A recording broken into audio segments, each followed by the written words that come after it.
नमस्कार। माजी IPS अधिकारी मीरा बोनवरकर यांनी त्यांच्या मॅडम कमिशनर या पुस्तकात अजित पवार यांचे नाव न घेता गंभीर आरोप केले आहेत। पुणे पोलीस आयुक्तपदी मीरा बोरवणकर असताना त्यांनी 2010 मधील प्रकरणाचा उल्लेख केला आहे। कारागृहाशेजारी पोलीस आयुक्तालयाच्या अधिकार क्षेत्रातील असलेली 3 एकर जमीन अजित पवार यांनी एका खासगी बिल्डरला दिल्याचा आरोप त्यांनी या पुस्तकात केला आहे। हे लिहिताना त्यांनी अजित पवार यांचे थेट नाव घेतले नाही, परंतु जिल्ह्याचे पालकमंत्री दादा असे त्यात म्हणले आहे। या 3 एकर जागेवर पोलिसांचे कार्यालय होणार होते असा दावा या पुस्तकातून करण्यात आला आहे।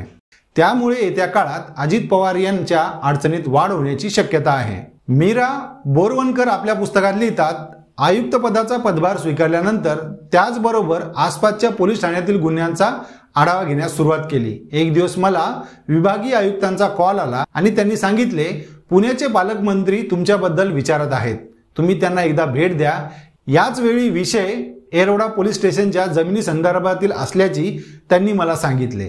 विभागीय कार्यालयात मी पालकमंत्र्यांची भेट घेतली। पुढे ते असे पण म्हणतात, पालकमंत्र्यांकडे येरवडा पोलीस स्टेशनच्या परिसराचा नकाशा होता। या जागेचा लिलाव झाल्याचे त्यांनी मला सांगितले। जास्त बोली लावणाऱ्या सोबतच जमीन हस्तांतर करण्याची प्रक्रिया पार पाडावी असे त्यांनी मला सांगितले। त्यानंतर मी पालकमंत्र्यांना सांगितले, येरवडा पुण्यातील मध्यवर्ती ठिकाणी आहे। भविष्यात इतक्या मोक्याच्या ठिकाणची जागा पुन्हा मिळणार नाही आणि पोलीस वसाहतीसाठी आपल्याला या जागेची गरज आहे।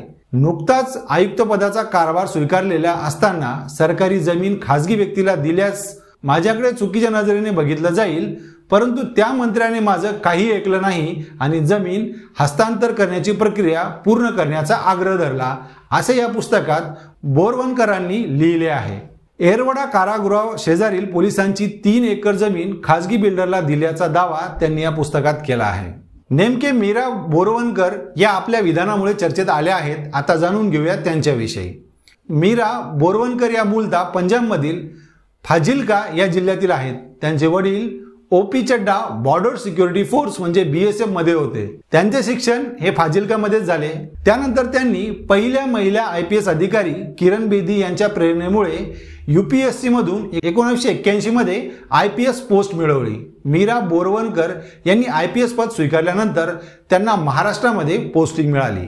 मुंबईतील माफिया राजवट संपवण्यात मीराने महत्त्वाची भूमिका बजावली होती। दाऊद इब्राहिम कासकर आणि छोटा राजन टोळीतील अनेकांना तुरुंगात टाकून त्यांनी अंडरवर्ल्डमध्ये आपली दहशत निर्माण केली होती।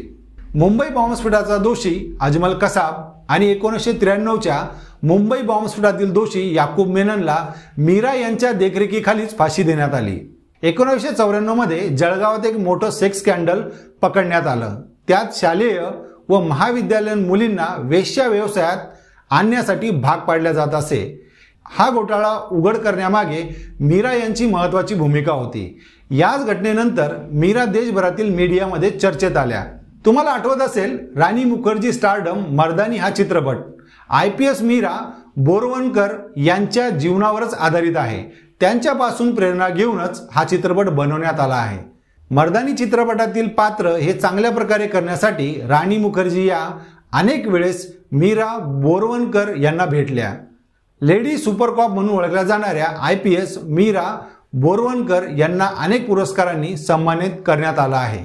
यापैकी जसे 1997 मध्ये गुणवत्तापूर्ण सेवांसाठी पोलीस पदक, 2006 मध्ये प्रतिष्ठित सेवासाठी भारताचे राष्ट्रपती पोलीस पदक, 2004 मध्ये पोलीस उत्कृष्ट सेवेबद्दल नाशिक येथील यशवंतराव मुक्त विद्यापीठातून रुक्मिणी हा पुरस्कार त्यांना देण्यात आला। 2014 मध्ये golden Maharashtra women's achiever award हा सुद्धा त्यांना मिळालेला आहे।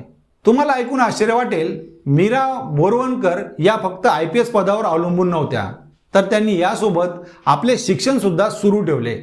त्यांचे शिक्षण पाहून तुम्हालाही धक्का बसेल। यामध्ये डायरेक्ट ऑर्गनायझेशन मॅनेजमेंट आणि बॅचलर ऑफ लॉ पुणे विद्यापीठातून त्यांनी पूर्ण केले। त्यानंतर GND विद्यापीठ पंजाबमधून त्यांनी इंग्लिश साहित्यात पोस्ट ग्रॅज्युएट केला आहे। त्यासोबतच ऑस्ट्रेलिया विद्यापीठातून एक्झिक्युटिव्ह डेव्हलपमेंट प्रोग्राम त्यांनी पूर्ण केला आहे।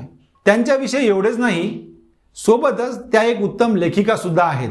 त्यांनी आतापर्यंत जवळपास 3 पुस्तके लिहिली आहेत.